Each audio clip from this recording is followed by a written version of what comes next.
ఇప్పుడు అంతిమంగా మనం వేదాంతంతో ముగించుకుంటామని చెప్పాం. 3-4 శ్లోకాలు వేదాంతపరంగా, దైవపరంగా, ఆధ్యాత్మికంగా చాణక్యుడు నీతిశాస్త్రంలో చెప్పినవి చెప్పుకుని మనం సెలవు తీసుకుందాం. ఎక్కడున్నాడు దేవుడు చాలా స్పష్టంగా చెబుతున్నాడు చాణక్యుడు మనందరికీ కళ్ళు తెరుచుకునేలాగా. నా కాష్ఠే విద్యతే దేవక నా పాషాణే నమృన్మయే, నా కాష్ఠే విద్యతే దేవక నా పాషాణే నమృన్మయే, భావేహి విద్యతో దేవక తస్మాత్ భావోహి కారణం. నా కాష్ఠే విద్యతే దేవక, దేవుడు కొయ్య బొమ్మల్లో లేడు.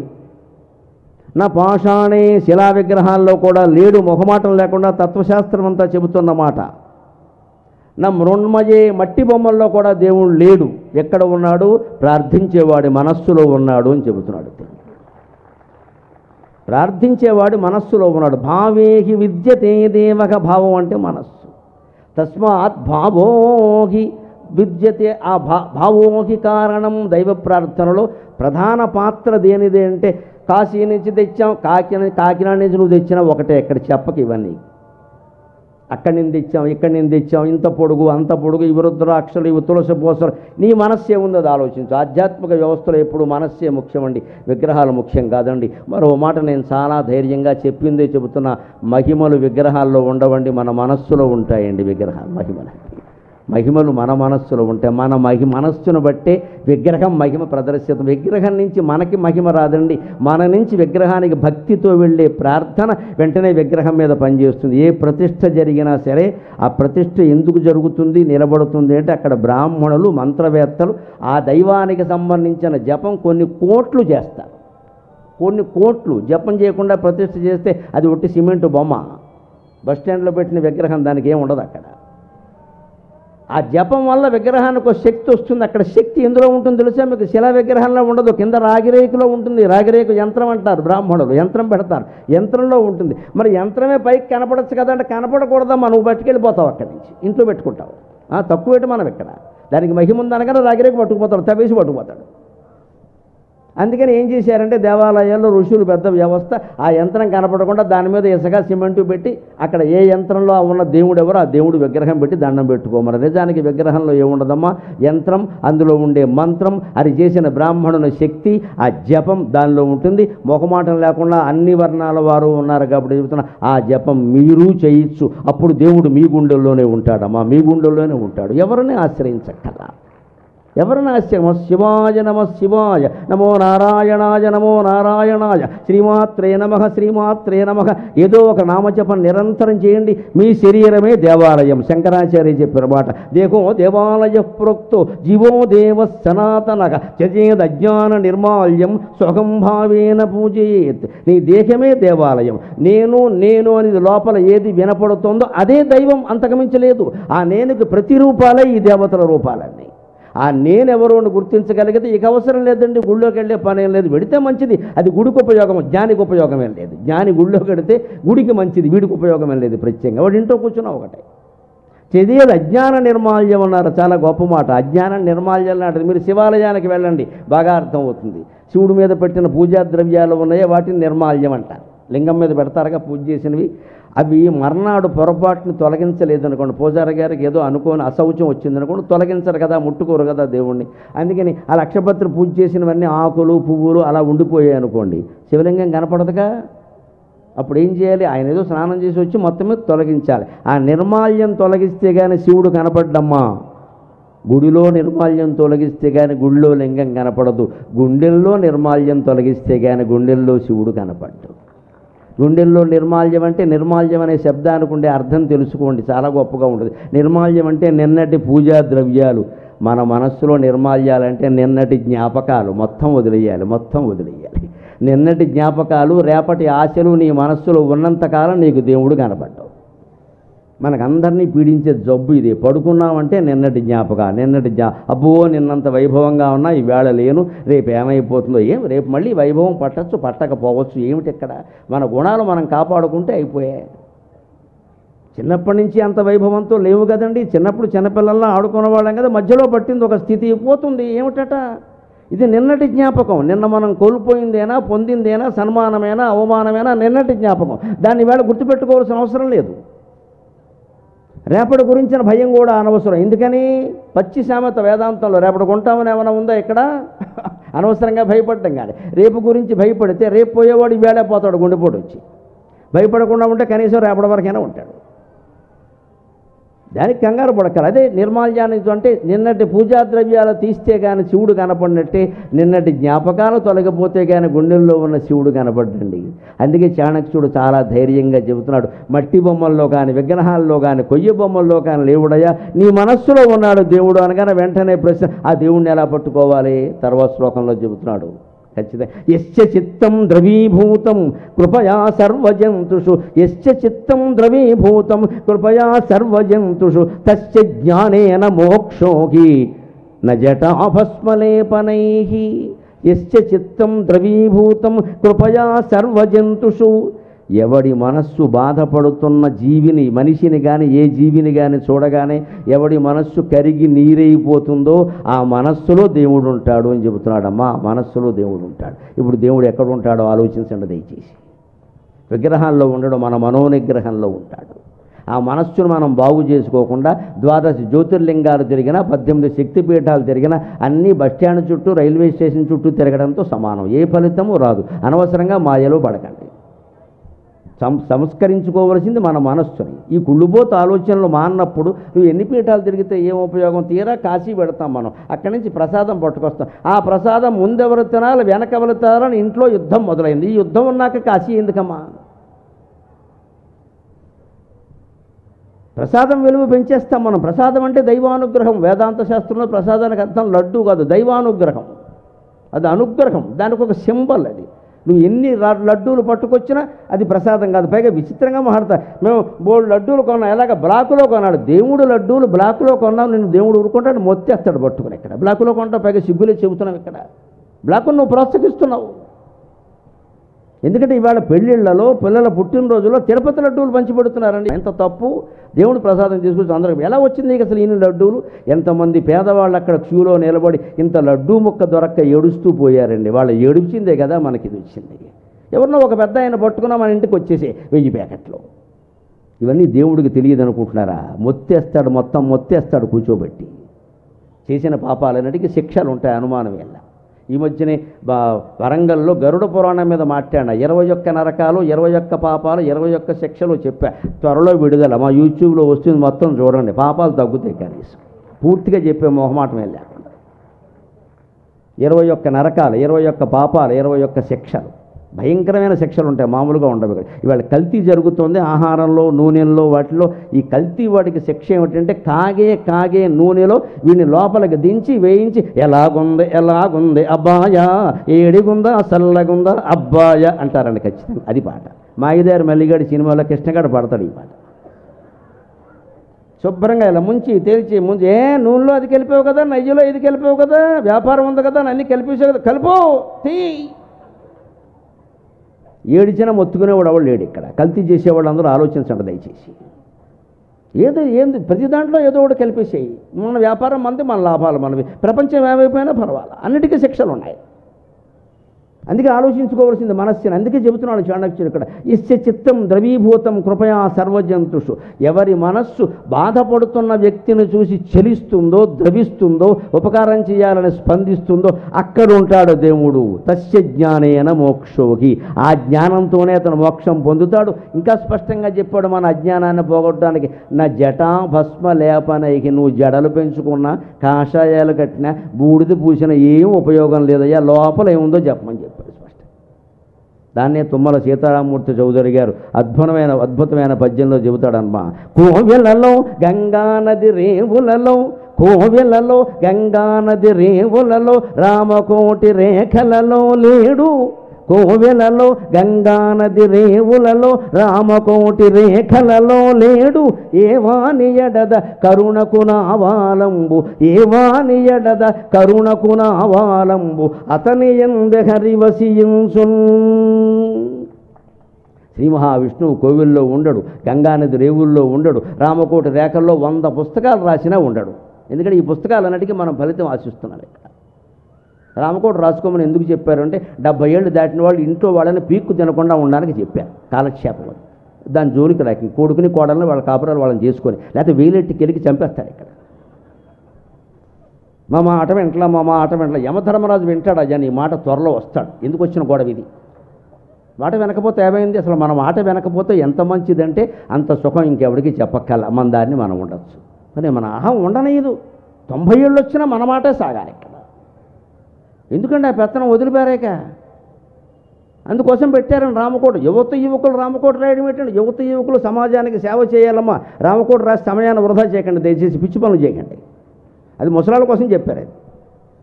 ఎందుకంటే వీళ్ళు అనవసరంగా పీక్కుని లాక్కోకుండా. ఎందుకంటే రామకోట రాస్తే ఆ కోట అయ్యేలాగా పోతాడు గొడవలు. అది పెద్ద కాలేజ్ పైకి సెంటిమెంట్గా అవ్వాలని కూర్చుంటాడు. అదే కావాలి అప్పుడు ఆ వయస్సులో. అందుకని 30 ఏళ్ళ వాళ్ళు 40 ఏళ్ళ వాళ్ళు రామకోట రాయడం, 100 పుస్తకాలు రాసేమని చెప్పడం దేనికంటే రాయడం ఇక్కడ. ఎందుకంటే చూచిరాత రాస్తే మంచిది, భాష అయినా బాగుండేది. ఎవరికి ఏం చెప్పారో తెలుసుకోకుండా అందరూ రాసేసేది పుణ్యం. ఆ పుస్తకాలన్నీ కలిపి స్తూపం పెట్టడం, మా బోటుగాడిని పిలిచి ఆవిష్కరణ. నేను అసలు వెళ్ళని అటు ఉంటాడు. నువ్వు చేసింది తప్పని చెబుతాను నేను. ఎందుకు రాయించావు ఎంత మంచిది? వాళ్ళ సమయం వృధా చేసి.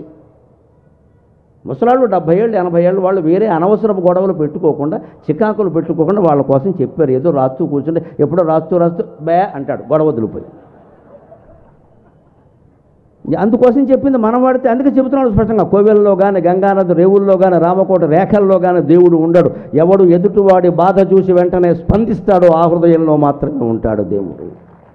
ఇది ధర్మం. ఇది హిందూ ధర్మమే కాదండి, ఏ మతమైనా ఇదే చెబుతుందండి. ఏ మతమైనా ఇదే చెబుతుంది. మరి మతంలో లోపమే ఉందండి, మనలో లోపం ఉంది. కానీ మనలో లోపం ఉంది, మతంలో ఏముంది? ఏ మతమైనా ఇంతే చెబుతుందమ్మా. ఇది చెప్పకపోతే మతమే కాదు అసలు. ఇంకొక మాట చెబుతున్నాడు, ఎన్ని చదివినా ఎన్ని చేసినా అంతిమంగా ఆధ్యాత్మికతే శరణ్యం. పఠంతి చతురో వేదాన్ ధర్మశాస్త్రాణ్యనేకశః. పఠంతి చతురో వేదాన్ ధర్మశాస్త్రాణ్యనేకశః. ఆత్మానం నైవ జానాతి దర్వీపాకరసం యథా. మాబోటి పండితులకు కూడా చాణక్యుడు చురకేశాడమ్మా. మాకు పెద్ద వ్యాధి ఏమిటంటే ఈ పుస్తకాలు చదవడం అనేది ఉంది. ఇదో పెద్ద వ్యాధి. ఎన్నేళ్ళు ఇంకా చదువుదాం. ఇది కూడా ఓ దశలో ఆపేయాలి, లేకపోతే ఇది గడ్డిమేట్ అయిపోతుంది బుర్రలో. ఇక్కడ చదివిన దాన్ని ఆచరణలో పెట్టాలి కదా. ఎంతకాలం చదువుతావు? మా బోటిగాళ్ళకి ఇంకా చెప్పాలి కాబట్టి కొంత చదవక తప్పదు. ఆ అవసరం లేని వాళ్ళు ఊరికే పుస్తకాలు చదవాల్సిన పని కూడా లేదండి. ఓ పుస్తకం చదివారు, ఆధ్యాత్మిక గ్రంథం, అందులో జపం గురించి చెప్పారు. ఇక మానేయండి, ఆ జపం చేసుకుంటూ కూర్చోండి ఇక్కడ. ఈ పుస్తకాలు చదవడం, వాటిని పంచిపెట్టడం, అంత పంచిపెట్టడం మీద ఉండే ఆసక్తి మనకు చదవడం మీద కూడా లేదు.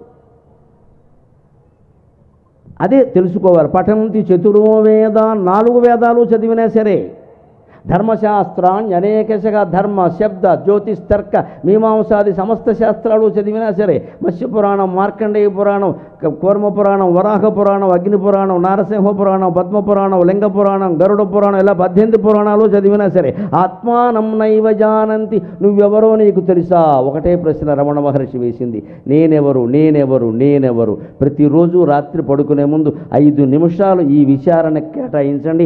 6 నెలల్లో మీ జీవితాల్లో అద్భుతాలు జరుగుతాయి. పరమ ప్రశాంతంగా ఉంటుంది జీవితం. 5 నిమిషాలు కేటాయించండి చాలు. పడుకునే ముందు ఇదే ఆలోచించండి, నేనెవరు? ఈ శరీరం కాదు, మనం దేహం కాదు, మనస్సు కాదు, ప్రాణం కాదు. శరీరం కాదనడానికి పెద్ద ఉదాహరణ ఏమిటంటే కళ వస్తుంది పడుకుంటే. కళలో మనం ఇంకో శరీరం ధరించాం. కళగనేటప్పుడు ఆ శరీరంలో మనం ఉన్నాం కానీ ఈ శరీరంలో లేవుగా. అంచేతన ఆ శరీరమా ఈ శరీరమా ఏమో మనకి తెలియదు. అంచేత ఈ శరీరం మంది కాదు. కానీ భగవంతుడు ఉన్నాడు అనడానికి పెద్ద నిదర్శనం ఏమిటంటే ఏ ప్రయోగాలు చేయక్కర్లేదమ్మా. మనం కళలో ఇంకో శరీరం ధరించాం. అంతేకాదు మన కళ్ళలో కనపడిన శరీరాలన్నీ మనమే ధరించాం. ఆలోచించండి, ఎవరూ మన కళ్ళలోకి రాలేదు. పొరపాటు మాట. పొద్దున్న లేవగానే ఎవరైనా ఒక ఆవిడ కనపడగానే, ఒక ఆయన కనపడగానే కళ్ళలోకి వచ్చామంటే మగాళ్ళతో అంటే ఒక ఇబ్బంది, ఆడాళ్ళతో అంటే రకరకాల ఇబ్బందులు. కళ్ళలోకి ఎందుకు వస్తారండి? మన కళ్ళలోకి వాళ్ళు ఎందుకు వస్తారు? మన కళ్ళలోకి వచ్చిన ఆడదాని రూపం, మగవాడి రూపం, చెట్టు రూపం, పుట్ట రూపం అన్నీ మనమే ధరించాం. ఆశ్చర్యంగా లేదా? కళ అర్థమైతే జీవితం అర్థమైంది. అందుకే శంకరాచార్య జీవితం ఒక మిథ్య, ఒక కళ అన్నారు. కళ సరిగ్గా విశ్లేషించి అర్థం చేసుకోవాలి. కానీ పొద్దున్న లేచి మంచి కళ, అసలు కళే పనికి మాలిందంటే మళ్ళీ మంచి కళ చెడ్డ కళ ఏంటండి? కళే పనికి మాలింది. దాని గురించి ఆలోచించడమే పొరపాటు. కళ గురించి విశ్లేషణ అంటే కళలో చెట్టు కనపడింది కదా, చెట్టు ఎవరయ్యారు? నేనే అయ్యాను. నా కళ్ళలోకి వచ్చిన చెట్టు నేనే, పుట్ట నేనే, కుక్క నేనే, విష్ణువు కళ్ళలోకి వచ్చిన అది నేనే. మరి ఒక జీవుడు పడుకుని ఇన్ని రూపాలు ధరించి ఒక అరగంట సేపు కలగని ఓ సినిమా తీసి కింద పడి మీద పడి సుఖపడి దుఃఖపడి మేలుకోవడం నిజమైనప్పుడు శ్రీ మహావిష్ణువు క్షీరసముద్రంలో ఉండి ఈ విశ్వాన్నంతటినీ ఒక కలగని అన్ని రూపాలు ఆయనే ధరించాడంటే అబద్ధమే ఉందమ్మా. పక్కా నిజం, పక్కా నిజం. హిందూ ఫిలాసఫీ ముల్లోకాలలో నిజం. ఇదంతా మహావిష్ణువు ధరించిన రూపం. ఇదంతా ఒకే రూపం అనుకోబట్టే నేను ధైర్యంగా మాట్లాడగలుగుతున్నా. లేకపోతే ఇన్ని వేల మంది ఉన్నారంటే ముందు గొంతు వణుకుతుందండి. నాకు వణుకు ఎందుకు లేదు అంటే ఇదంతా మహావిష్ణువే నాతో సహా, అనుమానం ఏం లేదు. ఇక్కడ ఒకే ఒక స్వరూపం అనబట్టే మాట్లాడగలుగుతాం. ఎప్పుడు అద్వైతం భయాన్ని పోగొడుతుంది, ద్వైతం భయం కల్పిస్తుంది. 2 ఉన్నాయి 3 ఉన్నాయంటే భయం కలుగుతుంది. ఉన్నది ఒక్కటే అంటే భయమే లేదు. అదే నువ్వు ఉన్నది ఒక్కటే. ఏకమేవా అద్వితీయం బ్రహ్మ తత్వమసి అహం బ్రహ్మాస్మి. ఉన్నది ఒక్కటే, అది అద్వితీయం బ్రహ్మ. అది ఎవరు? తత్వమసి, అది నువ్వే అని గురువుగారు అన్నాడు. శిష్యుడు అనుభవపూర్వకంగా తెలుసుకుని అహం బ్రహ్మాస్మి గురువర్య, నేనే అదని అర్థమైంది. ఇంకేం లేదు. అంచేది ఇన్ని గ్రంథాలు చదివినా, ఇన్ని కార్యక్రమాలు చేసినా, ఎన్ని పదవులు నిర్వహించినా, ఎంత అధికారం చలాయించినా, ఎంత ఐశ్వర్యంతో ఉన్నా, చివరికి ఎన్ని దాన ధర్మాలు చేసినా అదేదో కలిసి వస్తుంది అనుకోవద్దండి. దాన ధర్మాల వల్ల పుణ్యం వస్తుంది. పుణ్యం వస్తే స్వర్గానికి ఎడతావు. స్వర్గానికి వస్తే నిన్న చెప్పుకున్నాం కదా, మామూలుగా టీ కొట్లో టీ వాడు ఇస్తాడు, అక్కడ రంభ టీ ఇస్తుంది. అంతకంటే ఏం లేదు. ఇక్కడ రంభ ఇచ్చినా ఎదవటి పంచదార అయిపోతే సరిగ్గా ఉండదు. ఎందుకు వచ్చిన గొడవ? మన అంతకంటే సిద్దిపేటలో టీ నయం కదా. ఇంకెవరు అప్సరసలు టీ ఇచ్చినా టీయేనండి. ఏముంది అక్కడ? పైగా ఈ రంభ మనం ఒక్కడికే ఇస్తుందా? మనలాంటి పుణ్యాత్మలే సిద్దిపేట వాళ్ళే ఇంకో 3 ఉంటారు. వాళ్ళని చూడగానే వీడు ఎప్పుడు గుళ్ళోకి వెళ్ళలేదు, వీడు ఇక్కడికి వచ్చాడు, అయిపోయింది, నీకు అసూయ వచ్చింది. ఇక్కడ ఇంకా రంభ ఎందుకు, స్వర్గం ఎందుకు? మన బుద్ధి మార్చుకున్నప్పుడు మనం స్వర్గానికి వెళ్ళినా ఒకటే, సిద్దిపేటలో ఉన్నా ఒకటే. ఆ బుద్ధి మార్చుకోవాలి. అందుకని దాన ధర్మాల వల్ల కూడా పుణ్యం వస్తుందండి, మోక్షం రాదు. ఎందుకంటే దాన ధర్మాలు పైగా చేయగా సేవా కార్యక్రమాలు చేయగా ఏం అహంకారం వస్తుంది?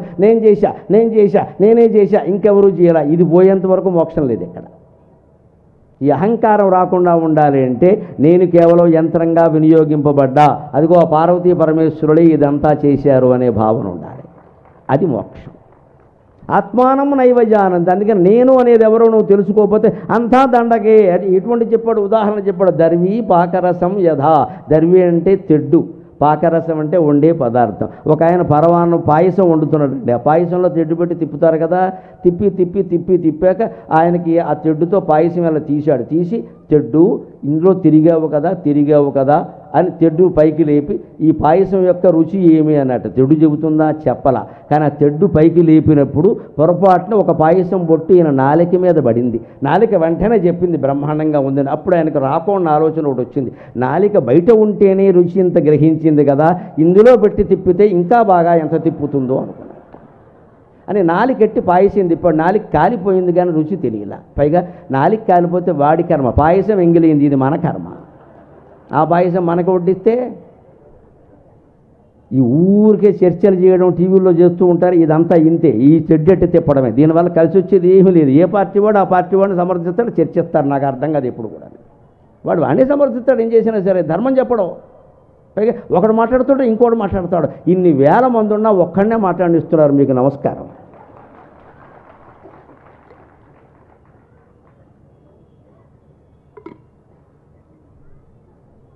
ఈయన మాట అవ్వకుండానే ఆయన ఖర్చేస్తాడు. ఇక్కడ ఎవడేం మాట్లాడుతున్నాడో తెలియదు. ఇక్కడ దీనికోసం పొద్దున్నే ఏదో శనివారం దుర్ముహూర్తాలాగా పొద్దున్నే పెడతారు ఈ చర్చలండి 7ంటికి. ఏం వెళ్ళలేం, ఏం చేయలేము. అందుకని ఇవన్నీ చర్చించడం ఉంది. ఇదే చెడ్డెట్టు తిప్పడమే పాయసంలో.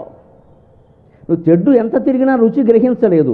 గ్రహించగలిగిన నాలిక బయట ఉంది, అందులో తిప్పాల్సిన పని లేదు. అంచేత గ్రంథ జ్ఞానం పొందడానికి గ్రంథాలే చదవాల్సిన పనిలా చదివిన గ్రంథంలో ఉన్న విషయాన్ని ఆచరిస్తే నీ సూక్ష్మ దర్శనం ద్వారా అన్నిటిని తెలుసుకోగలుగుతావు. అది ఆత్మానం నైవజానంతి దర్వీపాకర సంయుధ.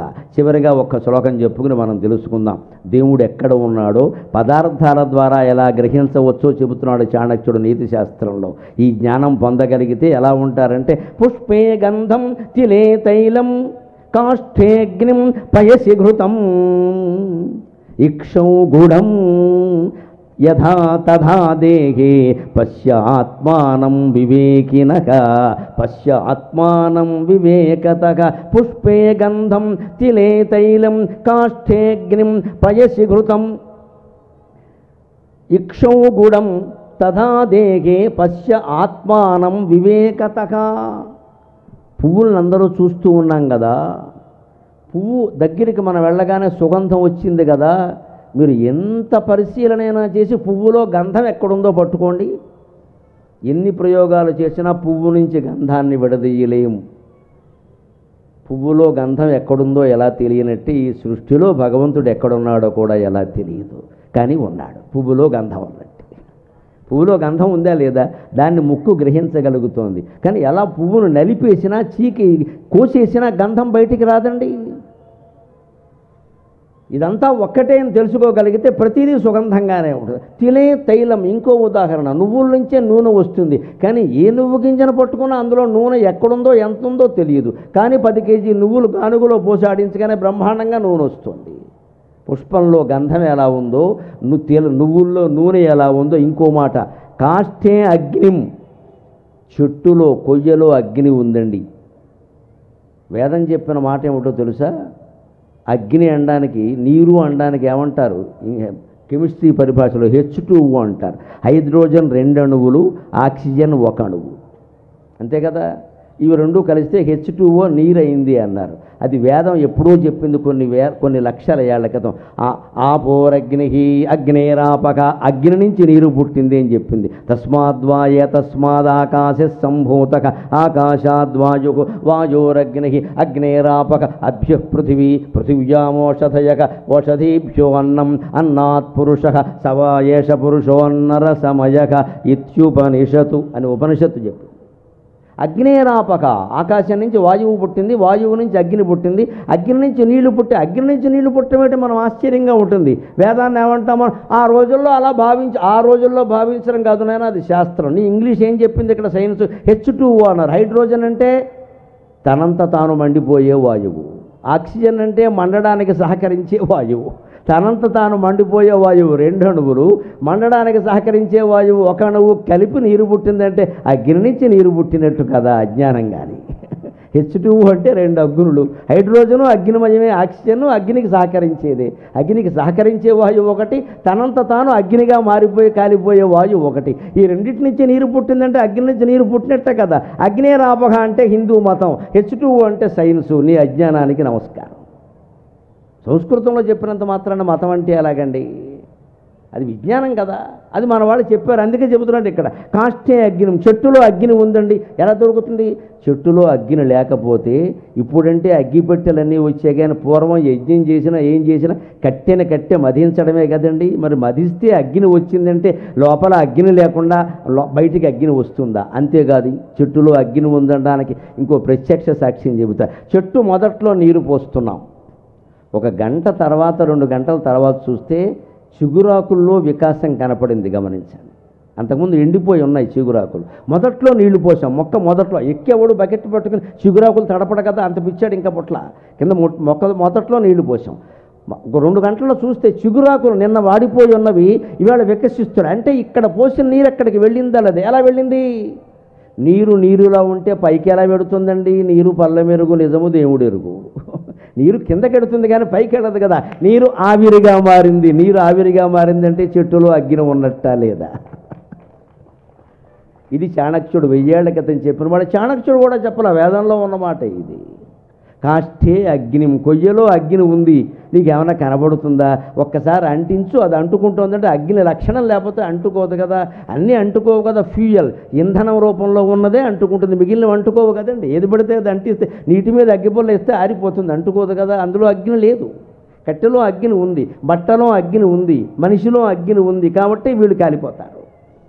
కాష్టే అగ్ని, పువ్వులో గంధం ఎలా ఉందో, నువ్వుల్లో నూనె ఎలా ఉందో, కొయ్యలో అగ్ని ఎలా ఉందో, అంతేకాదు పయసి ఘృతం, పాలల్లో నెయ్యి ఉందా లేదా? లేకపోతే పాలు కాచాం, తోడు పెట్టాం, పెరుగు అయింది, దాన్ని చిలికాం, వెన్న వచ్చింది, ఆ వెన్న కాస్తే నెయ్యి వచ్చింది. నెయ్యి మూల రూపం పాలల్లో ఉందా లేదా? పాలుని ఎంత వెతికినా తెడ్డు పెట్టి తిప్పినా నీకు నెయ్యి దొరుకుతుందా? పూర్వం ఒక రాజుగారికి అనుమానం వచ్చి ప్రశ్న వేసేట, నాకు 3 ప్రశ్నలకి జవాబులు చెప్పండి అన్నట్టు పండితులు. ఏమిటంటే, దేవుడు ఎక్కడ ఉంటాడు 1, దేవుడు పేరేమిటి 1, దేవుడు ఏం చేస్తూ ఉంటాడు 1, దేవుడు ఎక్కడ ఉంటాడు అంటే ఈ పండితుల్లో ఒకనికి పాపం వీళ్ళు ఆలోచించారు, వీళ్ళకి తోచల. ఇంటికి వెళ్ళి చెప్పాడు, రాజుగారు అడిగారా, ఈ రాజులకు ఆగ్రహం వచ్చినా అనుగ్రహం వచ్చినా పట్లేం, అనుగ్రహం వస్తే అగ్రహారాలు ఇస్తారు, ఆగ్రహం వస్తే తలకాయ తీసేస్తారు. ఎందుకు వచ్చిన గొడవ? నా పండితుడు బాధపడుతుంటే ఆయనకు కొడుకున్నాడు, తెలివైన కొడుకు, వాడు పండిత పుత్ర కాదు, పండితుడిని మించిన వాడు. నాన్నగారు మీకు ఎందుకు ఇబ్బంది పడకండి, నేను తీసుకెళ్తాను, నేను చెప్తాను తీసుకెళ్తున్నాడు. ఊరే చంపేస్తారు, వద్దు బాబు తీసుకెళ్ళను అన్నట్ట. అప్పుడు ఈ కుర్రాడు చెప్పాట, మీరు అడగండి ఈ ప్రశ్న అన్నట్ట, దేవుడు ఎక్కడ ఉన్నాడంటే ఒక డేగిసా నిండా పాలు తెప్పించండి, పెద్ద గిన్నె నిండా కోర్టు సభ మధ్యలో పెట్టారు. ఆ పాలు కాచారు, కాచిన పాలల్లో ఈ పిల్లాడు తెడ్డెట్టి తిప్పుతున్నాడు. ఏమిటి పావు గంట తిప్పాడు కానీ ఏం చెప్పట్లా. ఏమిటయ్యా తిప్పుతున్నావు, సమయం వృధా అవుతుందంటే ఇందులో వెన్న ఎక్కడుందో వెతుకుతున్నానండి అన్నట్ట. పాలల్లో వెన్న తెడ్డెట్టి వెతికితే దొరుకుతుందా? చిన్నపిల్లాడవయ్యా, అజ్ఞానం. పాలు కాచాలి, తోడు పెట్టాలి, పెరుగు అవ్వాలి, దాన్ని చిలకాలి, అప్పుడు వెన్న వస్తుంది అన్నట్ట. మరి పాల నుంచి వెన్న రావడానికి ఎంత ప్రయత్నం ఉంటే సృష్టిలోంచి దేవుణ్ణి లాగడానికి ఎంత ప్రయత్నం ఉండాలండి అన్నట్ట. నువ్వు చిలికావా, మధించావా? జీవితాన్ని చిలకాలి. కెలికేస్తున్నాం మనం, చిలకకుండా. అందుకే వెన్న రావట్ల, విషం వస్తుంది. జీవితాన్ని చిలికితే వెన్న వస్తుంది, కెలికితే విషం వస్తుంది. కెలక్కండి, జీవితాన్ని చిలకండి, మధించాలి. దుఃఖం నుంచి, సుఖం నుంచి, గెలుపు నుంచి, ఓటమి నుంచి, అన్నిటి నుంచి పాఠం నేర్చుకోవాలి. అందుకే తెలుగు భాష చాలా గొప్పది. ఇంగ్లీషులో గెలిచాడు, ఓడాడు, victory, he gained, he lost అని పనికిమాలిన మాటలు వాడతారు. తెలుగులో ఆడవాళ్ళ ఆటలు గమనించడమా, ఆడపిల్లల ఆటలు, అష్టాచెమ్మ ఆడిన, తొక్కుడు బిళ్ళ ఆడిన ఆటలో పండాడు అంటారు, గమనించండి. పండడం అంటే గెలవడం, గెలుపు ఓడడం అని వాడరు తెలుగులో. పండడం అంటే అర్థం ఏంటో తెలుసా? గెలిచినా ఓడినా జీవితంలో పండడం ముఖ్యం. అది తెలుగు భాష. నువ్వు పండాలి. పండడం అంటే పరిపక్వత, మెచ్యూరిటీ. ఓటమి నుంచో పాఠం నేర్చుకుంటాం, గెలుపు నుంచో పాఠం నేర్చుకుంటాం. గెలుపు కూడా పాఠమే, గర్వించే విషయం కాదు అది. అప్పుడు మనిషి పండుతాడు ఖచ్చితంగా. జీవితంలో గెలిచాడు ఆయన, పెద్ద విషయం కాదు ఇక్కడ. అలాగే చెప్పినా ఇంత చేస్తే కానీ రాదు కదండి, చిలికితే కానీ అన్నట్ట. రెండో ప్రశ్న, దేవుడు పేరు ఏమిటి అన్నట్ట. వెంటనే అక్కడ బల్ల ఉంది కదా, దాని మీద బిందె పెట్టించండి అన్నాడు. ఆ బిందెలో నీళ్లు పోశారు, దాని మీద మూత పెట్టండి అన్నాడు. ఆ మూత మీద చెంబు పెట్టాడు. ఇప్పుడు రాజుగారిని పిలిచి అది ఏమిటండి అన్నట్ట. అది బల్ల అన్నట్ట. జాగ్రత్తగా విందాం. సంస్కృత వేదాంతం అంట ఒక్క మాటలో అర్థమవుతుందమ్మా. బల్ల, అది బల్ల అన్నాడు. ఆ బల్ల మీద ఉన్నది ఏమిటి అన్నాడు. అది బిందె అన్నాడు. దాని మీద ఉన్నది ఏమిటి అన్నట్టు. అది మూత అన్నాడు. దాని మీద ఉన్నది ఏమిటి అన్నట్టు. అది చెంబు అన్నాడు. ఇప్పుడు అది మూత, అది బల్ల, అది బిందె, అది మూత, అది చెంబు అన్నారు కదా మీరు. ఈ బల్ల, బిందె, మూత, చెంబు తీసేయండి, మిగిలింది ఏమిటి అన్నట్ట. అది అన్నట్ట. అదే దేవుడు అండి, దాన్ని తత్ అంటారు అని చెప్పారు. మీరు అన్నిటికీ అది అది అని వాడారా లేదా? అదేమిటి? అది లేకుండా మాట్లాడండి. అది లేకుండా మనం మాట్లాడలేమమ్మా. అది సరిగ్గా సంస్కృతంలో తత్, తత్వమసి, తద్బ్రహ్మ తత్వమసి భావయాత్మని, తద్బ్రహ్మ విజిజ్ఞాసస్వ. సంస్కృతంలో భగవంతుడిని పేరు పెట్టి పిలవరమ్మా, తత్ అంటారు. తత్ అంటే అది, ఆ సర్వనామం. రాజుగారికి పరమానందం అయింది. నువ్వు గురువు అయ్యా అన్నట్టు. ఇప్పుడు మూడో ప్రశ్న ఏంటి అన్నట్టు. దేవుడు ఏం చేస్తూ ఉంటాడు అన్నట్ట. అప్పుడు అనుమానం వచ్చి శిష్యుడు కుర్రాడు అన్నట్ట, ఏమండి మీరు సింహాసనం మీద కూర్చున్నారు, నేను కింద కూర్చున్నాను, మీరు గురువు అన్నారు నన్ను. శిష్యుడు సింహాసనం మీద కూర్చోవడం, గురువు కింద కూర్చోవడం భావ్యమేనా అన్నట్ట. భలేవాడు అయ్యా, భలే చెప్పావని రాజుగారు సింహాసనాన్ని ఈ కుర్రాడికి ఇచ్చి నువ్వు కూర్చో అన్నట్ట. ఈ రాజుగారు ఆయన దగ్గర పాదాల దగ్గర కూర్చున్నాడు. ఇప్పుడు వేయండి మీ ప్రశ్న అన్నట్ట. దేవుడు ఏం చేస్తూ ఉంటాడు అన్నట్ట. ఇదే చేస్తూ ఉంటాడండి అన్నట్ట.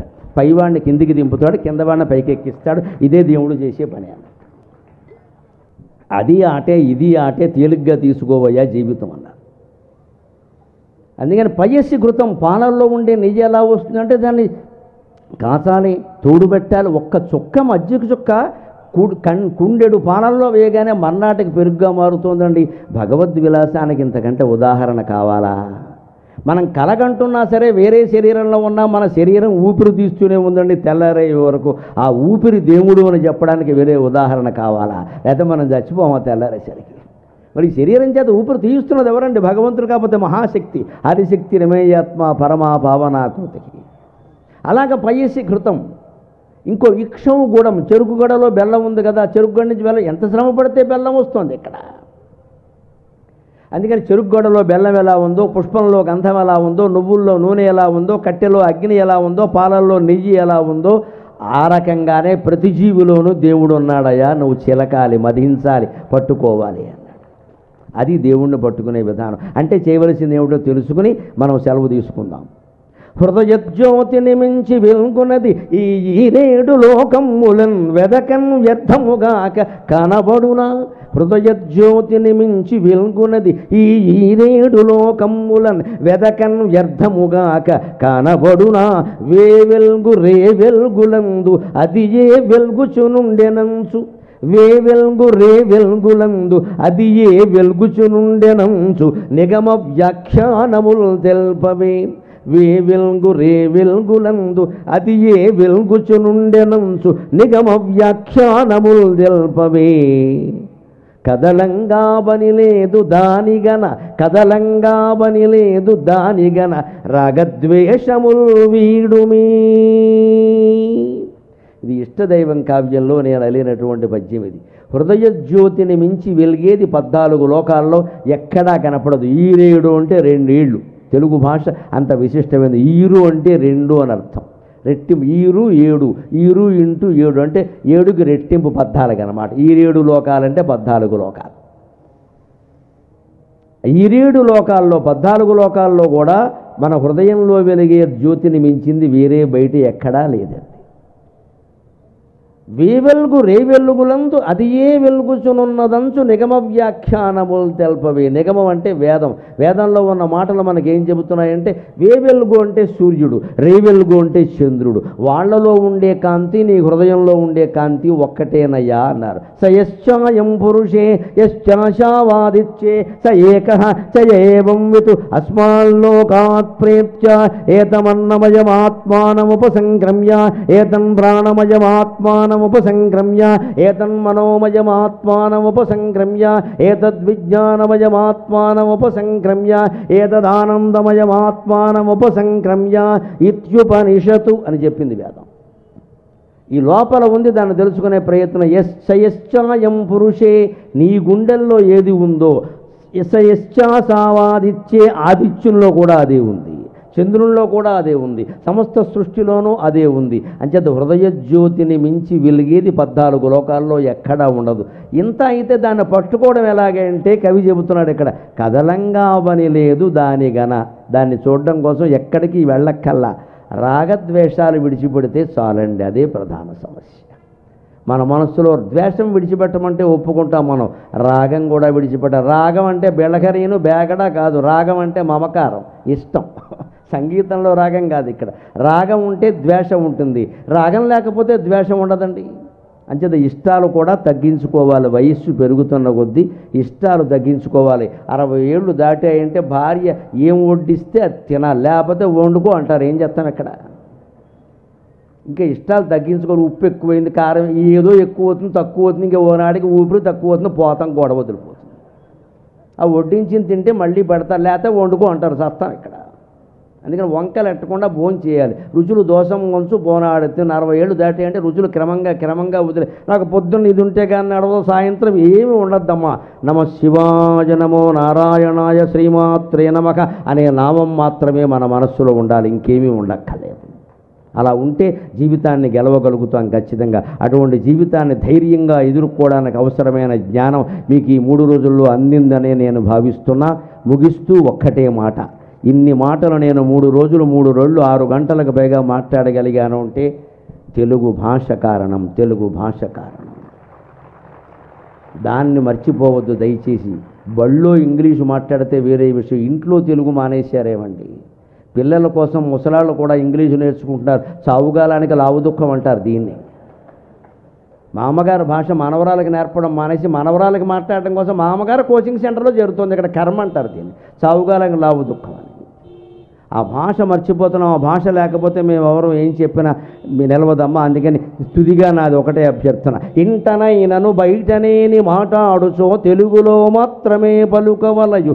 ఉత్తరముల తెలుగు ఉద్యోగముల తెలుగు చేవ్రాలు తెలుగులో చేయవలయు. ఉత్తరముల తెలుగు ఉద్యోగముల తెలుగు చేవ్రాలు తెలుగులో చేయవలయు. మార్కుల కొరకునై మారు భాషలు మాని తెలుగు భాష పఠించి తీరవలయు. మార్కుల కొరకునై మారు భాషలు మాని తెలుగు భాష పఠించి తీరవలయు. ఆంగ్లము లేనిచో అన్నమే లేదను పిచ్చి ఆలోచనలు వీడవలయు. ఆంగ్లము లేనిచో అన్నమే లేదను పిచ్చి ఆలోచనలు వీడవలయు తల్లి తెలుగు తల్లి భరత ధాత్రి పొంగ నీతి పద్యములొక 10 నేర్వవలయు తల్లి తెలుగు తల్లి భరత ధాత్రి పొంగ నీతి పద్యములొక 10 నేర్వవలయు మనము మన కొరకయి మన మనుగడకయి చేయవలెనివి ఇకనైన చేయవలయో.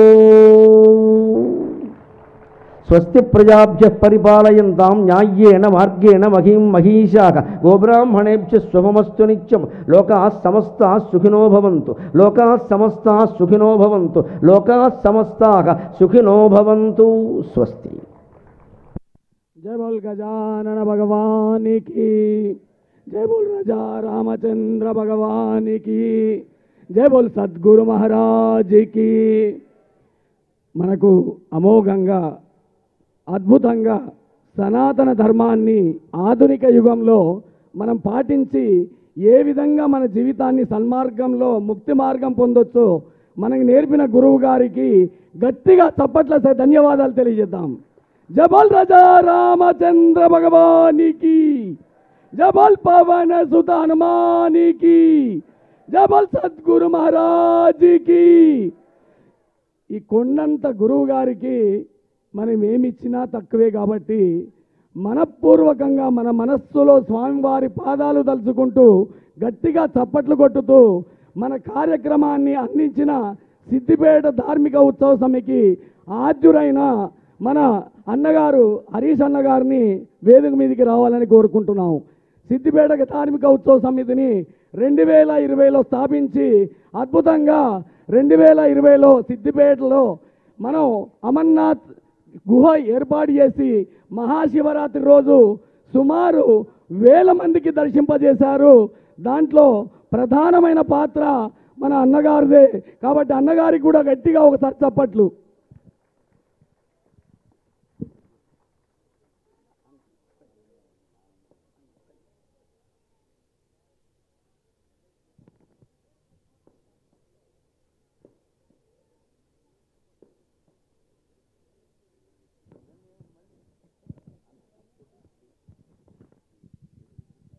అయ్యా కమిటీ సభ్యులను వదలాలి పైకి. సభాముఖంగా మన అన్నగారిని మన గురువు గారిని కూడా ఒక ప్రాధేయపడుతున్నాం. ఇదే సిద్దిపేట ధార్మిక ఉత్సవ సమితి తరఫున ఇదివరకు 2 శివరాత్రులు కార్యక్రమం జరిగింది అద్భుతంగా. ఈ శివరాత్రి కూడా అన్నగారి ఆధ్వర్యంలో మీ ఆశీస్సులతో జరగాలని మీరు మాకు అది ఆశించుతున్నాం కాబట్టి మా అందరి సభ్యుల తరఫున మిమ్మల్ని పాదాలకు నమస్కరించి కోరుతున్నాం. గట్టిగా చప్పట్లు. ఇప్పుడే మన హరీష్ అన్న గారు కూడా చెప్పారు సిద్దిపేటలో నిరంతరం ఆధ్యాత్మిక కార్యక్రమాలు జరుగుతూ, ఎందుకంటే మనం నిత్యం విద్యార్థులము ఒక పాత కారుని ఏ విధంగా అయితే రిపేర్ చేస్తూ సర్వీసింగ్ చేస్తూ ఉండాలో మనకు కూడా నిత్యం మనన చేస్తూ ఉంటే కానీ మనం సన్మార్గంలో ప్రయాణించడానికి కష్టం. కాబట్టి ఇటువంటి ఆధ్యాత్మిక గురువులు ఇటువంటి అన్నలు కూడా మన కార్యక్రమాలను అందించి మనందరినీ సన్మార్గంలో ఉంచాలని కోరుకుంటూ, ఇంత అద్భుతంగా 3 రోజులు మన కార్యక్రమాన్ని ఇక్కడ అందించిన గురువు గారికి గత 1 సంవత్సరం నుంచి ప్రయత్నం చేస్తుంటే కానీ ఇప్పుడు వారి అవకాశం మనకు లభించింది. వారు అందించిన అవకాశాన్ని మనం అందరం సద్వినియోగం చేసుకొని వారు చెప్పిన వాటిని అన్ని విని వాటిని ఆచరించి తరించాలని గురువు గారు మనకు ఒకటే గురుదక్షిణ కోరారు. అయ్యా మీరు ఆచరించండి, తరించండి, నాకు అంతకు మించి గురుదక్షిణ లేదని చెప్పారు. కాబట్టి ఇన్ని వేల మందిలో కొంతమందిని కొన్నైనా ఆచరించి వారికి గురుదక్షిణ ప్రసాదించి మనం తరించాలని కోరుకుంటూ, ఈ కార్యక్రమానికి విచ్చేసిన భక్తులందరికీ కూడా అశేషంగా విచ్చేసి 3 రోజులుగా దీన్ని ఆదరించినందుకు కానీ మీ అందరికీ కూడా పేరు పేరున హృదయపూర్వక మన సిద్దిపేట ధార్మిక ఉత్సవ సమితి తరఫున పాదాభివందనాలు తెలియజేస్తున్నాం. ఎందుకంటే ఒక కార్యక్రమం భక్తులు ఉంటే కానీ మనకు ఈ కార్యక్రమం విజయవంతం. కాబట్టి మీరందరం రావడం మాకు సంతోషకరం. ఈ కార్యక్రమానికి గురువుగారు రావడం అనేది మన అదృష్టం. ఇంకా ఈ ఓట్ ఆఫ్ థ్యాంక్స్ మన పరమేశ్వర్ అన్నకి ఎద్దని కొనసాగిస్తారు. గురువుగారి పాదపద్మాలకు నమస్కరించుకుంటూ, గత 3 రోజుల నుండి మన డిగ్రీ కళాశాల మైదానంలో సిద్దిపేట ధార్మికోత్సవ సమితి సందర్భాన ఏర్పాటు చేసిన ఈ కార్యక్రమంలో గురువుగారి ప్రసంగం దాదాపు 2.5 గంటలంటే దాదాపు 3 రోజుల నుంచి 7.5 గంటల పాటు మీ అందరు విన్నారని కోరుకుంటూ ఈ కార్యక్రమం ధార్మికోత్సవ సమితిలో సభ్యులైనటువంటి యాయవరం చంద్రశేఖర్ శర్మ గారు, శ్రీ మాన్యశ్రీ తన్నీర్ హరీష్ రావు గారు, కడవేరుగు రాజనర్స్ గారు, చాకుంట రామచంద్రరావు గారు, నేతి కైలాసం గారు, తిప్పరాజు మధుసూదన్ గారు, కుమ్మరికుంట రమేష్ గారు, ఉప్పల భూపతి గారు, నల్ల నాగరాజం గారు, కొర్తివాడ లక్ష్మణ్ గారు, గ్యాదరి పరమేశ్వర్ గారు, జిల్లా శ్రీనివాస్ గారు, ఆకుల శ్రీనివాస్ గారు, కూర శ్రీనివాస్ గారు, కొమరకెల్లి శివకుమార్ గారు, కాల్వ బాలరాజు గారు, నీలం యాదగిరి గారు, కృష్ణమేని సందీప్రావు గారు, ఇల్లెందుల నాగభైరయ్య గారు, నేతి వైకుంఠం గారు, కొమరవెల్లి బాలకిషన్ గారు, నాయకం కిష్టయ్య గారు, నాయకన్ లక్ష్మణ్ గారు, భువనగిరి నాగరాజు గారు, పొన్నాడ నాగరాజు గారు, కటికం శ్రీనివాస్ గారు, అయితే నాగరాజు గారు, యాంసాని రాజేష్ గారు, దొంతుల శ్రీధర్ గారు, కొర్తివాడ శ్రీకాంత్ గారు, తుమ్మల శ్రీనివాస్ గారు, కూర శేష్ కుమార్ గారు, పోసెట్టి శ్రీనివాస్ గారు, పందిరి నరసింహులు గారు, పోకల శ్రీనివాస్ గారు, గరిపల్లి రామకృష్ణ గారు, ఆకారపు శ్రీనివాస్ గారు, నల్లా చంద్రం గారు, గట్టు నాగకృష్ణ గారు, చింత సంపత్ గారు, సంగం మధుసూదన్ రెడ్డి గారు, సత్తి రాములు గారు, కొలిశెట్టి క్రాంతికుమార్ గారు, సూర్యదేవర క్రాంతికుమార్ గారు, కృష్ణకుమార్ బల్దవా గారు, నక్కల విష్ణువర్ధన్ రెడ్డి గారు, వరగంటి రాజేందర్ గారు, బాసంగారి రాజు గారు, చింత సంకీర్తి గారు, కొత్తివాడ నాగరాజు గారు, శ్రీనివాస్ కొత్తకొండ రాజు గారు, శ్రీనివాస్ గౌడ్ గడ్డం గారు, చింతాకుల సత్యనారాయణ గారు, ధార్మికోత్సవ సమితి సభ్యులందరూ, వీరితో పాటు 3 రోజులు ఈ కార్యక్రమం సజావుగా జరగడానికి మాకు పూర్తిగా సహకరించిన సిద్దిపేట పురపాలక సంఘం చైర్మన్ గారు కడవేరు శ్రీమతి కంజుల రాజవర్గ గారికి, అట్లాగే మున్సిపాలిటీ శాఖ సిబ్బందికి, అనునిత్యం పారిశుద్ధ్య పనులు నిర్వహించిన మున్సిపల్ సిబ్బంది గారికి, కరెంటు శాఖ వారికి, పోలీస్ శాఖ వారికి, సౌండ్లో ఉన్న మునీర్ గారికి, సౌండ్ సిస్టమ్ బాగా పనిచేసిన సౌండ్ సిస్టమ్ వారికి, డెకరేషన్ సంకీర్తి అండ్ శ్రీనివాస్ గారికి, అట్లాగే 3 రోజుల నుండి ప్రసాద వితరణకు సహకరించినటువంటి మహేష్ అండ్ పార్టీ గారు, ప్రతిరోజు శ్రమకూర్చిన ఇక్కడ శ్రామికులుగా పనిచేసిన శ్రామికులందరికీ కార్యక్రమం అంకురార్పణ నుంచి మొదలుకొని నేటి వరకు ప్రతినిత్యం ఏదో ఒక కార్యక్రమంలో నిమగ్నమై ఉన్న మన కార్యకర్తలందరికీ సిద్దిపేట ధార్మిక ఉత్సవ సమితి శిరస్సు వంచి అందరికీ పాదాభివందనం చేస్తుంది. ఎప్పుడు ఏ కార్యక్రమం చేసినా కూడా మీ అందరి సహాయ సహకారాలు ఇదే విధంగా ఉండాలని మనసారా కోరుకుంటూ సెలవు తీసుకుంటున్నాము. జై హింద్. సనాతన హిందూ ధర్మం రక్షించబడుగాక.